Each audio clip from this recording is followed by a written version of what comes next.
ഉത്തരമാറ്റിൽ ഇനി വരാൻ പോകുന്ന ഒരു അടിപൊളി എപ്പിസോഡിന്റെ റിവ്യൂയിലേക്ക് എല്ലാവർക്കും അങ്ങനെ ആദ്യം തന്നെ കാണിക്കുന്നത് ആദർശ് ദേവ്യാനിയുടെ റൂമിൽ ചെന്ന് സംസാരിക്കുന്നതാണ്. അങ്ങനെ ആദർശ് ചോദിക്കുന്നുണ്ട്, അമ്മ എന്തിനാണ് എന്നെ വിളിച്ചത്? നീ എത്ര നേരം എവിടെയായിരുന്നു മോനെ? അതമ്മേ, ഞാനൊരു ക്ലയന്റിനെ കാണാൻ വേണ്ടി പോയതായിരുന്നു എന്നൊക്കെ ആദർശ് മറുപടി പറയുന്നുണ്ട്. ക്ലയന്റോ? ഏത് ക്ലയന്റ്? അത് അമേരിക്കയിൽ നിന്ന് വന്ന പാർട്ടിയാണ് അമ്മ. എന്താ അമ്മേ, നിന്നെ കുറേ നേരമായിട്ട് ഇവിടെ കാണുന്നില്ലല്ലോ. അതുകൊണ്ട് ഞാൻ നയനെ കാണാൻ വേണ്ടി പോയതാണെന്ന് ഞാൻ കരുതി, അതുകൊണ്ട് ചോദിച്ചതാണ് എന്നൊക്കെ ദേവ്യാനി മറുപടി പറയുന്നുണ്ട്. അമ്മ എന്താണ് ആവശ്യമില്ലാത്ത കാര്യങ്ങളൊക്കെ ചോദിക്കുന്നത്? ആവശ്യമില്ലാത്ത കാര്യങ്ങളോ? നീ ഏതു നേരം അവളുടെ അടുത്തല്ലേ, അതുകൊണ്ട് ചോദിച്ചതാണ്. അല്ല, ഞാനൊരു കാര്യം ചോദിക്കാൻ വിട്ടു. നീ അവൾക്ക് പുതിയൊരു വാടക വീട് എടുത്ത് കൊടുത്തു എന്നൊക്കെ കേട്ടല്ലോ. അതമ്മേ, അവർ താമസിക്കുന്ന വീട്ടിൽ സൗകര്യമൊന്നും ഇല്ല എന്നാണ് അച്ഛൻ പറഞ്ഞത്. അച്ഛനോ? ഏതച്ഛൻ്റെ കാര്യമാണ് മോൻ പറയുന്നത്? നയനിയുടെ അച്ഛൻ്റെ കാര്യമാണ് ഞാൻ പറയുന്നത്. അയാളെ നീ അച്ഛനെ ഒന്ന് വിളിച്ച് വലിയ ബഹുമാനമൊന്നും കൊടുക്കേണ്ട. ഹോസ്പിറ്റലിലായതിനു ശേഷം നിന്റെ മാറ്റമൊക്കെ ഞാൻ കാണുന്നുണ്ട്. ആ നയനിയുടെ വീട്ടുകാരും എന്റെ മോനെ മൊത്തത്തിൽ മാറ്റിയെടുത്തു. അമ്മേ, അതൊരു വാടക വീടല്ലേ? അതിനെ ചൊല്ലി അമ്മ എന്തിനാണ് എന്നോട് വഴക്കുണ്ടാക്കുന്നത്? നീ അങ്ങനെ ഉരുണ്ട് കളിക്കേണ്ട. കുറച്ചൊന്നുമല്ല വീടിന് വാടക വരിക. അത്രയ്ക്കും വലിയ സൗകര്യങ്ങളുള്ള വീടാണ് എന്നാണ് ഞാൻ കേട്ടത് എന്നൊക്കെ ദേവ്യാനി പറയുന്നുണ്ട്. എന്റെ അമ്മേ, എല്ലാവരും വീടെടുക്കുമ്പോൾ നല്ല സൗകര്യമുള്ള വീട് തന്നെയാണ് നോക്കുക. അതൊക്കെ ശരിയാണ് ആദർശേ, പക്ഷെ അവർക്ക് അത്രയും വലിയ വീടെടുക്കാനുള്ള പ്രാപ്തിയൊക്കെ ഉണ്ടോ? അമ്മ ഇത് ചോദിക്കാനാണോ എന്നെ വിളിച്ചു വരുത്തിയത്? ഇത് പറയാൻ വിളിച്ചതല്ല. നീ ഇടയ്ക്കിടയ്ക്ക് ആ നയനെ കാണാൻ വേണ്ടി അങ്ങോട്ട് പോവേണ്ട. അമ്മേ, നയന എന്റെ ഭാര്യയാണ്. അവൾക്ക് എന്തെങ്കിലും ആവശ്യമുണ്ടെങ്കിൽ ഞാനാണത് സാധിച്ചു കൊടുക്കേണ്ടത്. നീ ഇപ്പോൾ എല്ലാം മറന്നുപോയോ? അവൾ കള്ളത്തരം കാട്ടിയാണ് ഇങ്ങോട്ട് വിവാഹം കഴിച്ചു വന്നത്. അമ്മയെ പോലെ തന്നെ ആദ്യം ഞാൻ നയനെ വെറുത്തിരുന്നു. പക്ഷെ അവളെ വിവാഹം കഴിച്ചതൊരു ഭാഗ്യമായിട്ടാണ് ഞാനിപ്പോൾ കാണുന്നത്. സത്യം പറഞ്ഞ നയന തന്ന ദാനമാണ് എൻ്റെ ജീവിതം. എന്തൊക്കെയാണ് നീ പറയുന്നത്? അവൾ എങ്ങനെയാണ് ഈ വീട്ടിലേക്ക് വന്നത്? മുഖമറച്ച് എല്ലാവരെയും പറ്റിച്ചാണ് അവൾ ഇങ്ങോട്ട് വന്നത്. അങ്ങനെയുള്ള ഒരുത്തിയാണോ നീ ഭാഗ്യവതി എന്ന് പറയുന്നത്? ഇതാ ഞാൻ പറഞ്ഞത്. കുറച്ച് ദിവസം ഞാൻ ഹോസ്പിറ്റലിൽ കിടന്നപ്പോൾ അവർ നിന്നെ മാറ്റിയെടുത്തു. അമ്മ എന്തിനാണ് ഓരോരോ കാര്യങ്ങൾ ഇങ്ങനെ ആലോചിക്കുന്നത്? അമ്മ പോയി റെസ്റ്റ് എടുക്ക്. പോവാൻ വരട്ടെ, നിൽക്ക്. നീ അവളുടെ അടുത്തേക്ക് എപ്പോഴും അങ്ങനെ പോകേണ്ട. അമ്മയുടെ ആഗ്രഹം അങ്ങനെയാണെങ്കിൽ ഞാൻ അങ്ങനെ തന്നെ ചെയ്യാം. നീ ഇപ്പോൾ ഇങ്ങനെയൊക്കെ പറഞ്ഞു പോകും. നീ വരുന്നതും പോകുന്നതൊക്കെ ഞാൻ അറിയുന്നുണ്ട്. അറിയാം അമ്മേ, ഞാൻ എങ്ങോട്ട് പോയാലും അതൊക്കെ അമ്മയുടെ കാതുകളിൽ എത്തിക്കാൻ ഈ വീട്ടിൽ ചിലരൊക്കെ ഉണ്ടല്ലോ. അതൊന്നും നീ ഇപ്പോൾ പറയണ്ട. നീ ശബരിമലയ്ക്ക് പോകാൻ വേണ്ടി മാലയിട്ടിരിക്കുകയാണ്. അതുകൊണ്ട് നീ അവളുടെ അടുത്തേക്ക് പോകുന്നത് തെറ്റാണ്. അതേസമയം തന്നെ ജയൻ ഇതെല്ലാം കേട്ടുകൊണ്ട് മുറിയിലേക്ക് വരുന്നുണ്ട്. അങ്ങനെ ജയൻ പറയുന്നുണ്ട്, ദേവ്യാനി, നീ എന്തൊക്കെ വിഡ്ഢിത്തരങ്ങളാണ് ഈ പറയുന്നത്? അങ്ങനെയാണെങ്കിൽ നിന്റെ അടുത്ത് പോലും നിൽക്കാൻ എനിക്ക് പറ്റില്ലല്ലോ. മാത്രമല്ല ഇവിടെ വേറെയും ഭാര്യമാരുണ്ടല്ലോ, അബിയുടെയും അനിയുടെയും ഒക്കെ. അവരെ ഇവിടെ നിൽക്കേണ്ട ആവശ്യമുണ്ടോ? പിന്നെ നീ നയനമോളോട് മാത്രം എന്തിനാണ് ഇങ്ങനെയൊക്കെ ചെയ്യുന്നത്? അവൾ ജയേട്ടനും ആദർശം കരുതുന്നത് പോലെ ഒരാളല്ല. അവൾ പഠിച്ച കള്ളിയാണ്. അവൾ എന്തൊക്കെയാണ് ചെയ്യുന്നതെന്ന് നിങ്ങൾക്കാർക്കും അറിയില്ല. എന്തായാലും നീ ചെയ്യുന്ന അത്ര മോശം പ്രവൃത്തിയൊന്നും എൻ്റെ മരുമകൾ ചെയ്യില്ല.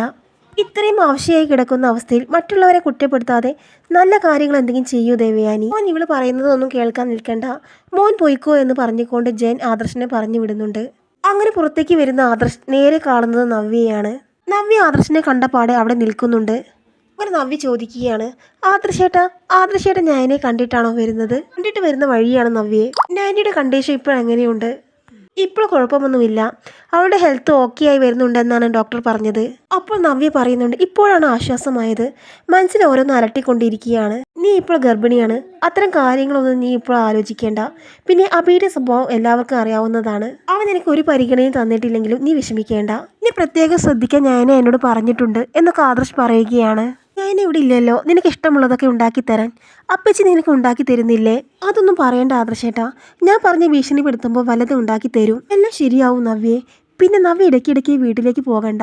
അബി ഫോളോ ചെയ്യാനുള്ള സാധ്യതയുണ്ട്. അങ്ങനെയാണെങ്കിൽ സത്യങ്ങൾ മുഴുവൻ അവനറിയും എന്നൊക്കെ പറയുകയാണ് ആദർശ്. അത് പറഞ്ഞപ്പോഴാ എനിക്ക് ചില കാര്യങ്ങൾ ആദർശേട്ടനോട് പറയാനുണ്ട്. എന്താ കാര്യം നവ്യേ? നമുക്ക് മാറി നിന്ന് സംസാരിച്ചാലോ ആദർശേട്ടാ? ആ അനാമികയും അബിയുടെ അമ്മയും ഏതു നേരവും എൻ്റെ പിറകെയാണ്. അങ്ങനെ ആദർശൻ നവ്യയും മാറി നിന്ന് സംസാരിക്കുന്നുണ്ട്. അബി വ്രതം നല്ല രീതിയിൽ കൊണ്ടുപോകുന്നില്ല. ഞാൻ എൻ്റെ കണ്ണുകൊണ്ട് കണ്ടു അവൻ നോൺ വെജ് കഴിക്കുന്നത്. അബി നോൺ വെജ് കഴിച്ചു എന്നോ? അതിന് ഞാൻ തെളിവ് സഹിതം കണ്ടുപിടിച്ചു. എനിക്കൊന്നും ചെയ്യാൻ പറ്റാത്ത അവസ്ഥയാണ് ആദർശേട്ടൻ. ഇവനെന്താ നന്നാവാത്തത്? ശരിക്കും പറഞ്ഞാൽ ഈശ്വരനെ പോലും വഞ്ചിക്കാൻ മടിയില്ലാത്തവനാണ് ഇവൻ. അത് മാത്രമല്ല, എന്നെ വേദനിപ്പിക്കുന്ന വലിയൊരു കാര്യമുണ്ട് ആദർശേട്ട. അവൻ ഓരോ പെൺകുട്ടികളുടെ കൂടെ കറങ്ങി നടക്കുകയാണ്. അവനൊരു ഭാര്യയുണ്ടെന്നും ആ ഭാര്യയുടെ വയറ്റിലൊരു കുഞ്ഞുണ്ടെന്നും ഒരു ചിന്തയുമില്ല. ശരിക്കും പറഞ്ഞാൽ എൻ്റെ ജീവിതത്തിൽ ഞാനെടുത്ത തെറ്റായ തീരുമാനമാണ് അബി. ഞാനത് അർഹിക്കുന്നത് തന്നെയാണ്. അതുകൊണ്ട് എനിക്ക് കുറ്റബോധമൊന്നുമില്ല. ശരിക്കും പറഞ്ഞാൽ ഞാൻ ആ കാര്യം പറയാൻ വേണ്ടി വന്നതല്ല. അമ്മായിക്ക് ഈ അവസ്ഥ വരാൻ കാരണം അബിയും അവൻ്റെ അമ്മയുമല്ല. പക്ഷെ അവർക്കറിയാം ആരാണിത് ചെയ്തതെന്ന്. അവർ കൈ നനയാതെ മീൻ പിടിച്ചതാണ്. അതെനിക്ക് ഉറപ്പുണ്ട്. അതെനിക്ക് ഉറപ്പുണ്ട്. അത് ഞാൻ വ്യക്തമായി കേട്ടതാണ്. എനിക്ക് ഉറപ്പായിട്ട് അറിയാം ഇതിന് പിന്നിൽ അനാമികയും അവളുടെ വീട്ടുകാരുമാണ്. അവർ ചെയ്ത പണിയാണിത്. അതെനിക്ക് 100% ഉറപ്പാണ്. മാത്രമല്ല അവർ അബിയും അവൻ്റെ അമ്മയെ സപ്പോർട്ട് ചെയ്തിട്ടുണ്ട്. അബിയും അവൻ്റെ അമ്മയും ഒളിഞ്ഞു നിന്ന് സംസാരിക്കുന്നത് ഞാൻ കാണാറുണ്ട്. അപ്പോൾ തന്നെ എനിക്ക് സംശയമുണ്ടായിരുന്നു അവർക്ക് എല്ലാ കാര്യങ്ങളും അറിയാം. മാത്രമല്ല ആദർശേട്ടാ, അന്ന് എല്ലാവരും കൂടി അമ്പലത്തിൽ മാലയിടാൻ പോകുന്ന സമയത്ത് ഞാൻ പായസം ഉണ്ടാക്കിയിരുന്നില്ലേ? ആ പായസത്തിൽ അമ്മയും മോളും കൂടി എന്തോ കലർത്തുന്നത് ഞാൻ കണ്ടതാ. അപ്പോൾ തന്നെ എനിക്ക് മനസ്സിലായി അതെന്തോ ഒരു പണിയാണെന്ന്. പായസത്തിൽ അവർ കലർത്തുന്നതിന് മുമ്പ് അവർ കുറച്ച് മാറ്റി വെച്ചിരുന്നു അവർക്ക് കുടിക്കാൻ വേണ്ടിയിട്ട്. അങ്ങനെ അവർ അത് മാറ്റി വെച്ചപ്പോൾ അവർ തന്നെ അത് കുടിക്കേണ്ടി വന്നു. അവസാനം അവർക്ക് തന്നെ പണി കിട്ടി. നവ്യ, നീ എന്തൊക്കെയാണ് ഈ പറയുന്നത്? എനിക്ക് വിശ്വസിക്കാൻ പറ്റുന്നില്ല. വിശ്വസിച്ചേ മതിയാവൂ ആദർശേട്ടാ. സത്യം പറഞ്ഞാൽ അന്ന് അതാണ് നടന്നത്. ഈ കാര്യം ഞാനേക്കും അറിയാം. എന്നിട്ട് നീ എന്താണ് ഈ കാര്യം ആരോട് പറയാതിരുന്നത്? ഞാൻ പറഞ്ഞാൽ ആരെങ്കിലും വിശ്വസിക്കുമോ ആദർശേട്ടാ? പലതവണ ഞാൻ പറഞ്ഞതാണ്, പക്ഷെ ആരും അത് ചെവി കൊണ്ടില്ല. അബിയോടും അവൻ്റെ അമ്മയോടും ഇക്കാര്യം പറഞ്ഞപ്പോൾ അവർക്ക് പ്രത്യേകിച്ച് പ്രതികരണമൊന്നുമില്ലായിരുന്നു. ആദർശേട്ടൻ എന്തായാലും അബിയെയും അവൻ്റെ അമ്മയും ഒന്ന് സൂക്ഷിക്കുന്നത് നല്ലതാണ്. അവരെ എനിക്കറിയാം, അവർ മറ്റുള്ളവരെ കൊല്ലാൻ പോലും മടിയില്ലാത്തവരാണ് എന്നൊക്കെ ആദർശ് പറയുന്നുണ്ട്. ഈ ആദർശേട്ടാ, എനിക്ക് ഇതേ പറയാനുള്ളൂ.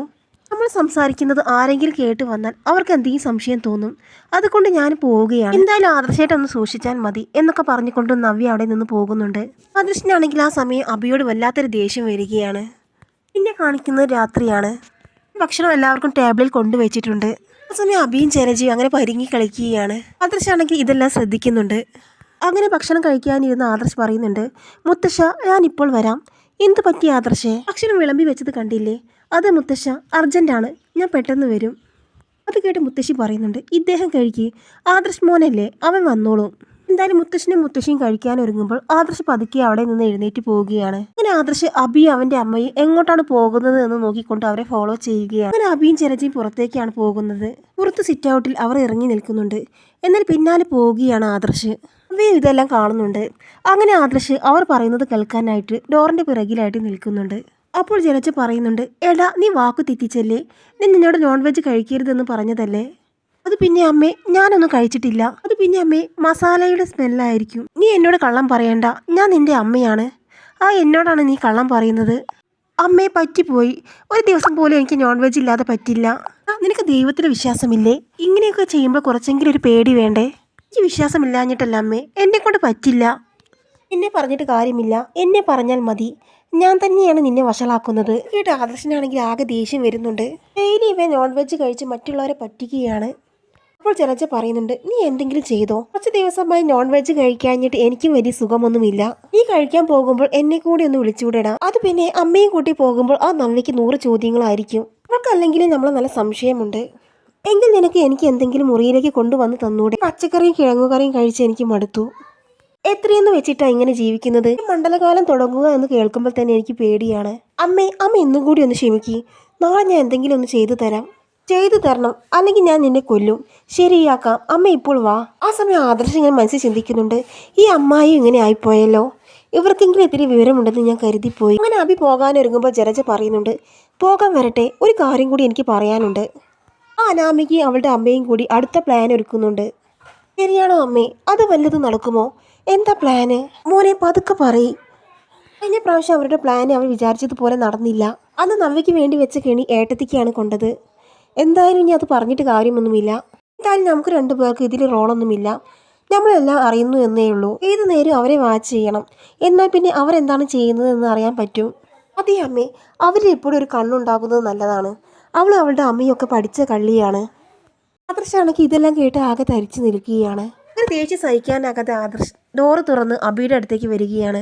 അങ്ങനെ ദേഷ്യം സഹിക്കാതെ ആദർശ് ഓടി വന്ന് അബിയുടെ മുഖം മാറി മാറി അടിക്കുകയാണ്. അങ്ങനെ വേദന സഹിക്കാൻ കഴിയാതെ അബി പൊട്ടിക്കരയുന്നുണ്ട്.